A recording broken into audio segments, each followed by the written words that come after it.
Good morning viewers.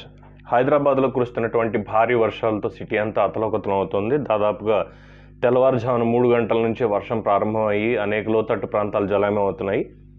Lingampalli, Miyapur, Sanath Nagar, Ameerpet, Begumpet, Khairatabad, Lakdikapul, Jubilee Hills, Banjara Hills, Madhapur, Gachibowli, Secunderabad, Uppal, Hayath Nagar, Vanasthalipuram, LB Nagar, Dilsukh Nagar, Koti, Jeedimetla, Malkajgiri ఈ ప్రాంతాల్లో దాదాపుగా ఉదయం 3 గంటల నుంచి వర్షం భారీగా కురుస్తూనే ఉంది. ఉరుమురు మెరుపులతో కూడినటువంటిది.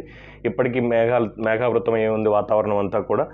అధికారులు చెప్పడం అయితే దాదాపు ఇంకొక 5-6 గంటల పాటు కంటిన్యూస్గా వర్షం తప్పదు అన్నటువంటి విషయాన్ని చెప్తున్నారు. సో ప్రజలందరూ కాస్త అప్రమత్తలై ఉండండి. లోతట్టు ప్రాంతాల వాళ్ళంతా కూడా జాగ్రత్తగా చూసుకోండి. అలాగే మీ తోటి వారు ఎవరైతే ఉన్నారో, మీ పక్కన ఉండే వాళ్ళు ఎవరైతే ఉన్నారో వాళ్ళ జాగ్రత్త కూడా కాస్త కనిపెట్టుకుంటూ ఉండండి.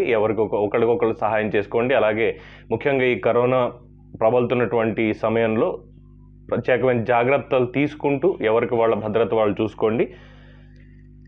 బయటకైతే ఎవరు రావద్దు అని చెప్పి అధికారులు హెచ్చరించడం జరుగుతోంది. అయితే దాదాపుగా ఇప్పుడు దీనికి ఉన్నటువంటి అప్డేట్ చూసుకుంటే రాష్ట్రంలో మెదక్లో 108 మిల్లీమీటర్ల వర్షపాతం అయితే నమోదైంది. అటు ఛత్తీస్గఢ్ నుంచి దక్షిణ తమిళనాడు వరకు తెలంగాణ, కోస్తాంధ్ర మీదుగా ఏర్పడిన అల్పపీడన ద్రోణి ప్రభావంతో ఈ వర్షాలు కురుస్తున్నాయని చెప్పి వాతావరణ శాస్త్రవేత్తలు తెలుపుతున్నారు. దాదాపుగా రేపు ఎల్లుండి కూడా కొంచెం చిన్న స్థాయి నుంచి భారీ వర్షాలు పడేటువంటి అవకాశం ఉంది. ముఖ్యంగా హైదరాబాద్ వాస్తవ్యులందరూ కూడా జాగ్రత్తగా ఉండాలని చెప్పి చెప్తున్నారు. మ్యాక్సిమం బయటికి ఎవరు వెళ్ళకూడదు అన్నటువంటి హెచ్చరికనైతే తెలంగాణ ప్రభుత్వం జారీ చేసింది.